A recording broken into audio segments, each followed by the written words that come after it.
Today's episode is going to feature NXT UK with some certain developments regarding Subculture being in a mixed tag team match between Joseph Connors and Jinny. Also, more things that's been going on where we're now seeing why is Ilya Dragunov got involved in the business between both Joe Coffey and, of course, Rampage Brown. But also, we got the fallout in Impact Wrestling. As you know, what happened at the end where the Elite screwed Moose, but however, that wasn't the real biggest shocker. The shocker was that Don Callis fired Sami, threatened to hurt Kenny Omega. So that's pretty much what happened. But also going to throw in a recent event by Dragon Gate, who I haven't done a review from them for quite some time. But all of that's about to happen today, so let's get started with another episode of the Deleted Wrestle Zone.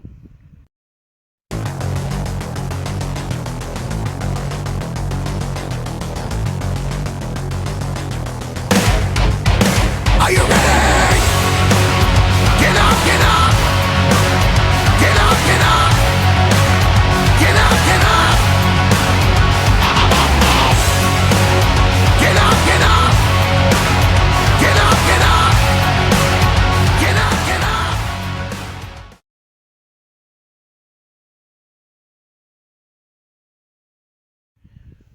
Welcome everybody to Deleted Wrestle Zone, all things that is pro wrestling with AEW, NXT, New Japan Pro Wrestling, Impact Wrestling, the National Wrestling Alliance, various promotions, wrestlers, matches, and championships.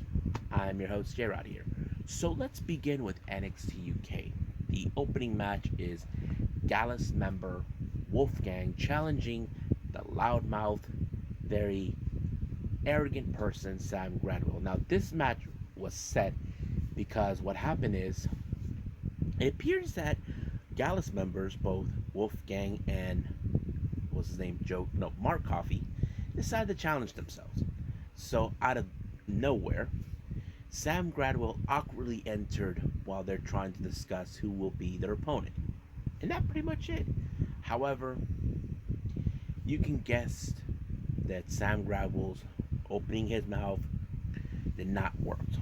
Wolfgang beat him, so basically, better luck next time, Sam. But however, what's going to happen to Mark Coffey? Well, he picked his opponent, but the only way he did that is by annoying him, and that person was none other than Shaw Samuels. I thought it was so funny that he annoyed him and then he ran off to find Sid Scala.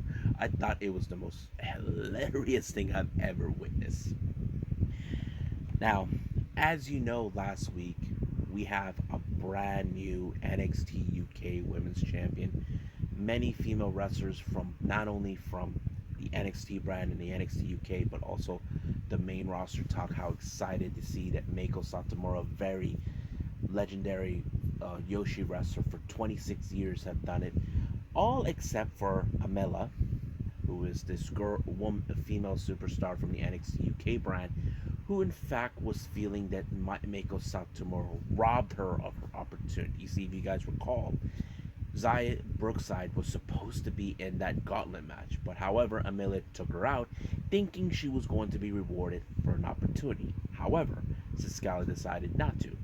So we still don't know who will be the next challenger for Meiko Satomura, but it's still unclear from what I'm hearing that if any possibility, Kaylee Ray will move to the main NXT UK brand in Florida. I don't know. We have seen recently where former NXT UK women moved from, of course, from Florida into the UK to Florida. We already have that with Rhea Ripley. We have that with Toni Storm. So practically, that is one of those things we've seen.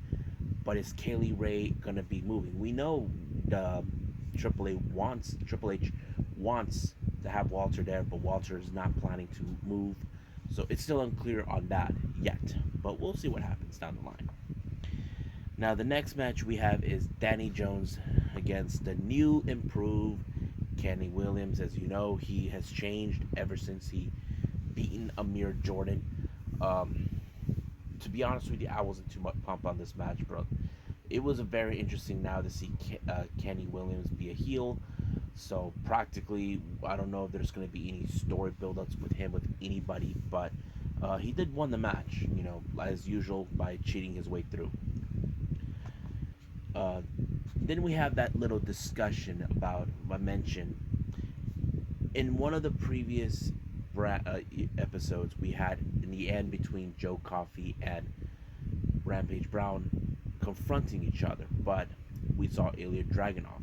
Now, Ilya Dragunov did made a valid point. He looks at both Rampage and Joe. Two guys are fighting in a playground. However, he did say everybody runs the playground. So basically, he's trying to get himself involved in something that it's not his, but he's saying that, look, you guys are trying to prove who runs this place. That's always been like that. So it's still unclear what it is going to be happening, but it's already now been confirmed. There will be a triple threat match between these three guys. Now, as you know, we have witnessed Jordan Devlin made his return. He has his own dressing room. He made an appearance in, of course, at the Supernova sessions. He even said how it sucks in America, but he also felt, and of course, Noam Dar was kissing his butt, claiming that Jordan Devlin was robbed. So basically, that's what happened. But he did made a loud, clear message to everyone in the NXT UK locker room. So we'll see what's gonna happen then. Then we see a little interesting backstage segment, like from earlier of the week.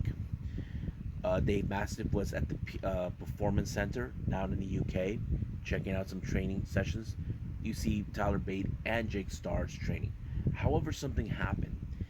Tyler Bate, as you know, who is the current Heritage Cup champion, offered an opportunity to Jake Starrs, but however, Jake felt he wasn't the guy to do it. He doesn't feel that he's ready for it. However, Dave Mastiff kind of questioned him why. Why did you turn it down? This is a good opportunity. Now, I can see what Jake Starrs is feeling. I know he felt like he's not ready, but it kind of like, well, you have to step up regardless if it is. Like, how often do you get this opportunity knock on your door? I think that's a good story what they're building up for him. Like, here's this young wrestler who is currently new, kind of developing, but we'll see what happens down the line. Now we see Nathan Frazier taking on Rohan Raja, who we haven't seen for a couple of weeks due to the fact that he was injured in the hands of Tailman. Now, in the back of my mind, this was a very brutal match. Rohan was really, really determined to break him in half, but however, somehow Nathan Frazier did not let him put him down once and for all, but it was Nathan Frazier who picked up an amazing victory against Rohan Raja. So this is going to be very interesting to watch. Now, the main event was, of course, Subculture, consistent of Dani Luna and Flash Morgan Webster taking on Joseph Connors and Jinny. Now, Jinny and Joseph believe that these guys are not even worth it to be in WWE. Jinny has even tried many times over to try to get a shot of the NXT UK Women's Championship. But watching this match, we had, of course, the current NXT UK Tag Team Champions watching, who don't believe that Flash Morgan Webster or Mark Andrews deserve an opportunity. However, we did see a very interesting, cohesive team between both Dani Luna and Flash Morgan Webster. So basically, when the ref, his back was turned, Dani Luna helped put down Joseph Connors and allowing for Flash Morgan Webster to do the 450 splash on him, and it was 1, 2, 3 over. But of course, we see both Webster and Andrews, they have their sights set on the NXT UK tag team titles, but we will see when will that match happen. I'm kind of excited to see when it happens, but we'll see also what's more going to happen next week. So let's keep moving on with Impact Wrestling.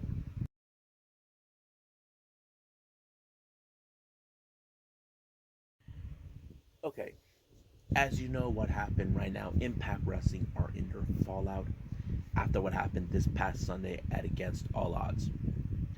Everybody's been looking for some answers what happened. Don Callis fired Sami Callihan. However, while we were trying to get answers, Moose demanded answers. You see, we're self-aware of what happened. He got screwed.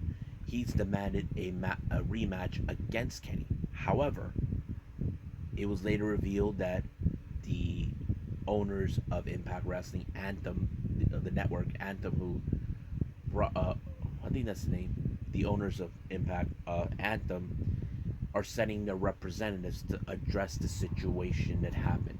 However, Don Callis said he had no time to handle the situation with Moose, so Moose said he's gonna make it happen himself. Now, the opening match, we have TJP along with Falabal taking on the K member Black Taurus along with Crazy Steve. This match was like an interesting one. You have the Bull versus El Matador.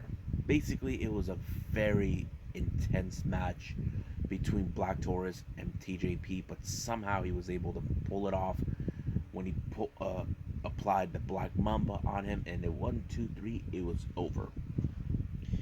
But however, while the celebration was cut too short, Moose attacked everyone, he demanded answers. He's demanding that he deserves another shot of the Impact World title. But however, a familiar face showed up, and that is one of the greatest tag team champions and a former Impact champion. I'm talking about Chris Sabian, and he came back to handle his business. But however, he did issued a challenge to Moose at Slammiversary, and it's still unclear whether Moose will accept the challenge or ignore him. We just don't know yet. Now, we did see Ace Austin in the back talking Rohit Raju, trying to set up an alliance, believing that they're now going to be in the most brutalized match ever. It's already been announced for the X Division title. As you know what happened at Against All Odds, Madman Fulton put it into a no contest. Now we have not only the 5 competitors that did not win the match, we have all 5 of them along with the current X Division champion Josh Alexander in an Ultimate X. So Austin and Rohit are setting up an alliance. So we'll see what happens when that day comes. Now, we see Madman Fulton once again comes out in a non-title match against Josh Alexander. The match was so brutal, you would have seen how Josh Alexander went through hell to take on a guy like him, and he was able to pull it off by beating him. But however, Ace Austin attacked him, and then here comes Petey Williams to help him. And then we had Rohit Raju, Trey Miguel, and Shira. So basically, almost everybody. So we now see the alliance between both Rohit Raju and Ace Austin to see what's going to happen at Ultimate X on Slammiversary. Now, Deonna Purrazzo, who was able successfully to retain the Knockouts Championship, it was very disappointed in both Kimberly and Susan. She was disappointed that they were unable to win the Impact Knockouts Tag Team titles. And of course, Susan reminded her that it wasn't for them, she would not have lost the title. So she decided, that she was done with them. It was all over. Now, we saw a very brutalized match between Morrissey and Swan. Morrissey continues to say how everyone's a bad guy, saying that people who say you're friends, they're not your friends at all. They weren't there to help you. They weren't there all that. So he's continued to put out his little ideology that he believes in. But we still don't know if there's any plans, what he's trying to do. I feel like he never made that decision. Was he planning to gun for the Impact World title? I don't know. I would have assumed that too, because that's something that everybody wants to see. Now the next thing we have is the debut match of Stephen McLean. We heard he's been coming over, taking on a guy on named Jason Page, but however, the match was called off by the ref by decision due to the fact that McLean was pounding him like an MMA fighter, making him go unconscious. So match was won by that. Now, next thing we have is Caleb with the K versus Rachel Ellering. As you know, dissension has been taking place between Rachel and Jordan. We saw what happened. Caleb with the K got involved, and yet again he does the same thing, trying to help out.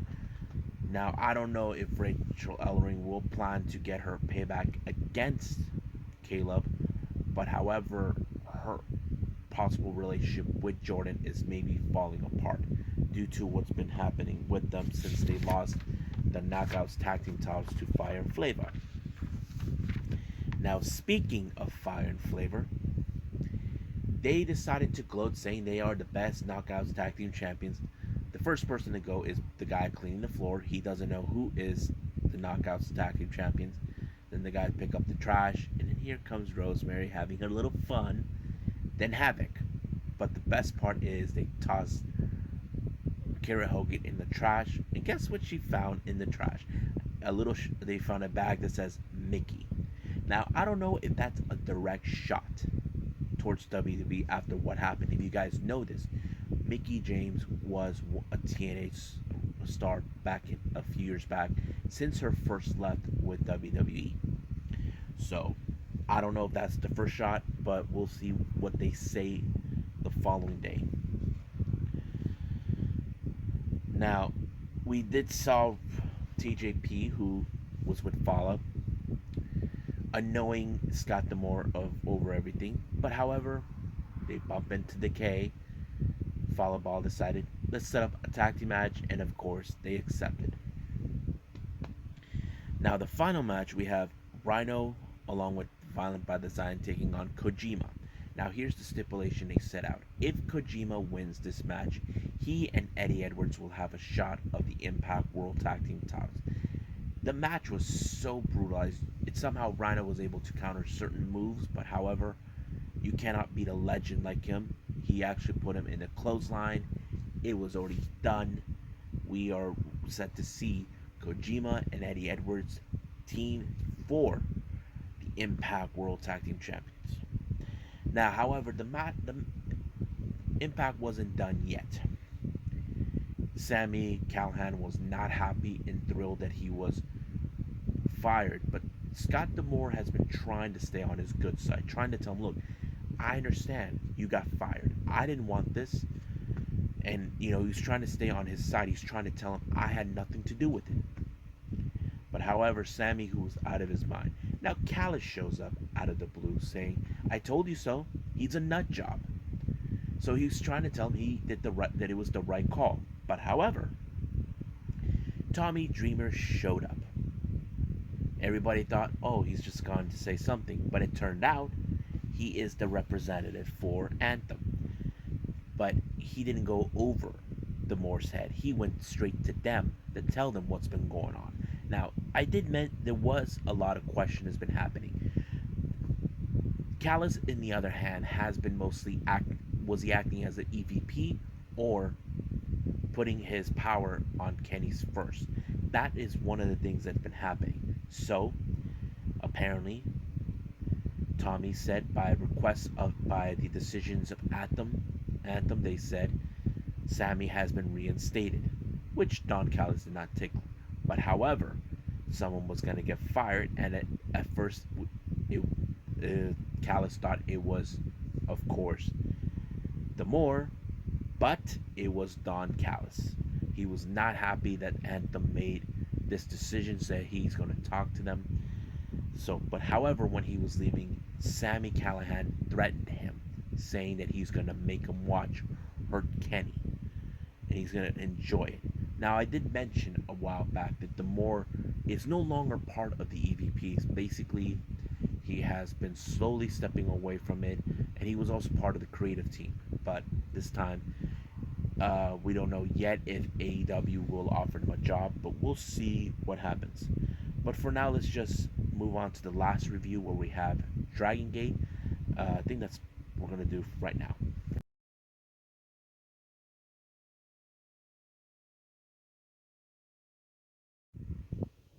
Okay, so the last review we have Dragon Gate. Finally, for who knows how long, was the last time I reviewed Dragon Gate. But first things first, I want to apologize to everybody. As you know, they do these tours that last for a couple of days, between maybe 5 to 10 or maybe more. There's some that I might have missed, others that I'm unable to watch.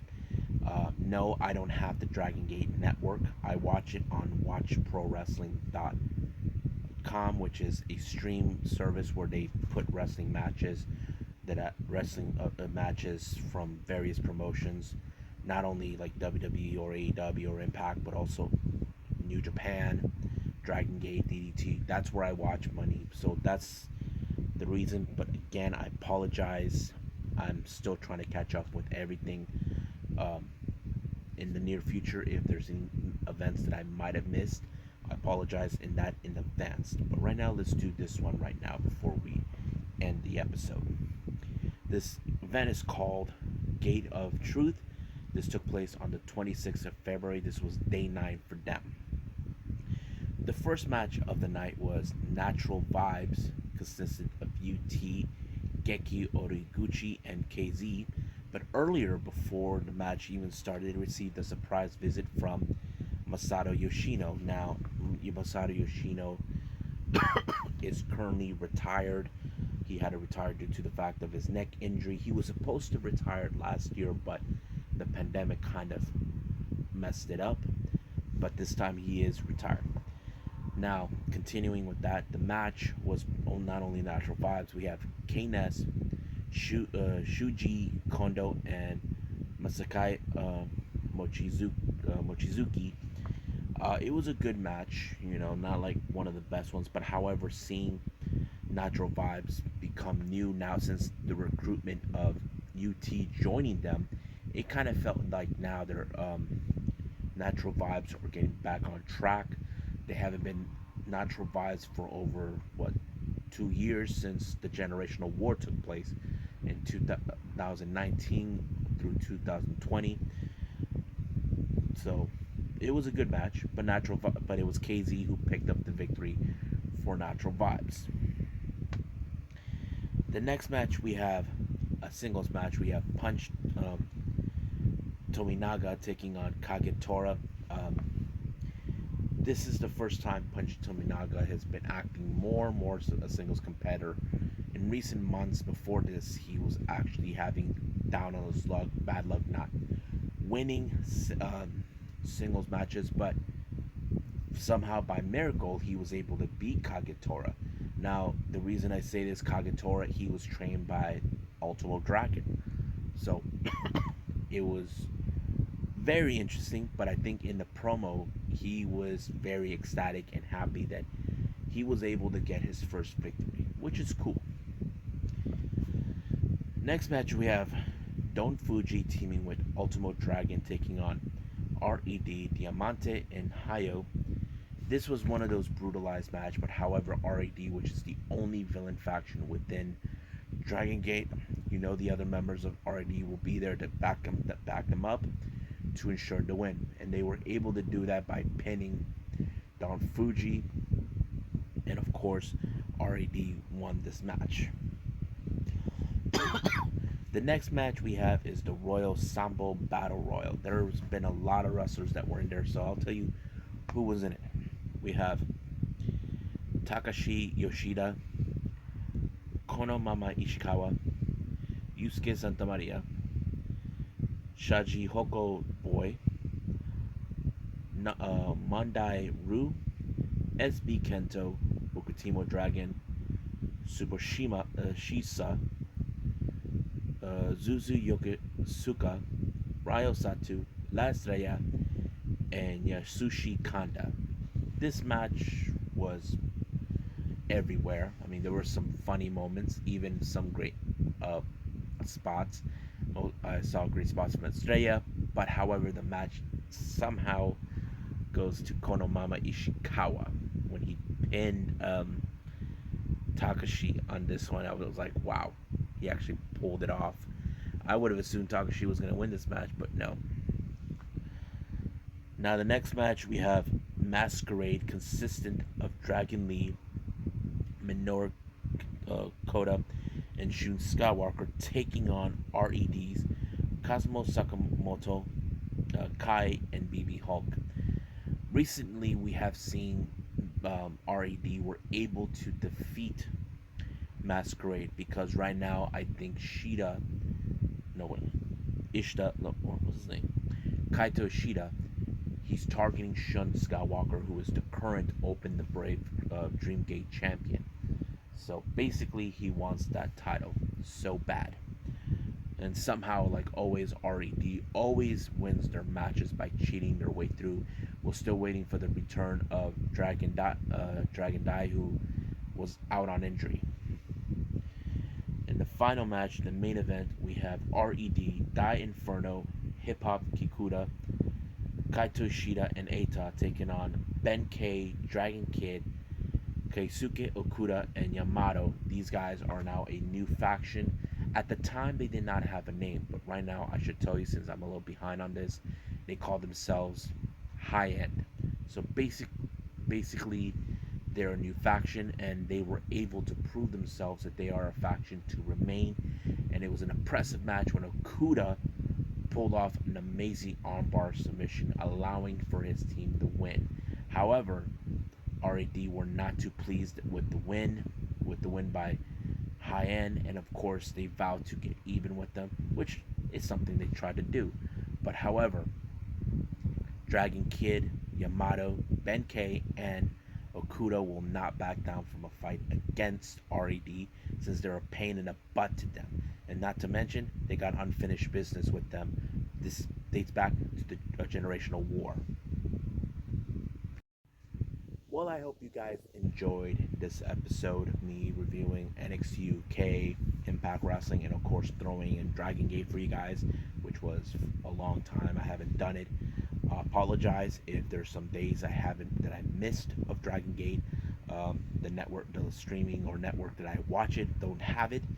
So I'll do the best I can to see what I can pick up, even if there's no English subtitles or English commentary involved. We know they had done English commentating in the past, but not this time. They did not have that. So I'll do the best I can. Coming up, I believe we have more on the Kizuna Road by New Japan, AEW Dynamite, 205 Live, and of course, we have New Japan Pro Wrestling with Road to Ignition. This is going to be killer. For Saturday, I may do an entire episode with Pro Wrestling Noah with 4 days of their events. Neo Breeze, which is fits perfectly with the day. And then after that, for Sunday, I may throw in a little DWZ discussion with talking about the difference between both All Japan Pro Wrestling and All Japan, and also throw in Pro Wrestling Noah with their fighting styles. And it's going to be a very interesting thing to discuss on that. But also got the podcast I will do on that day. There'll be a lot of discussions talking about, of course, Samoa Joe returning. What is WWE trying to do now that they, of course, bringing back Aleister Black is still unclear whether he is back. And of course, more stuff relating that Saudi Arabia is suing WWE. If you guys recall what happened 2 years ago, that's going to be a very interesting to talk about in the podcast, but there will be more to come. after that. So, as of for right now, I will see you guys in the next DWZ time. Same DWZ channel. I must bid all of you adieu. So, goodbye. Mwah. And have a nice day. Bang.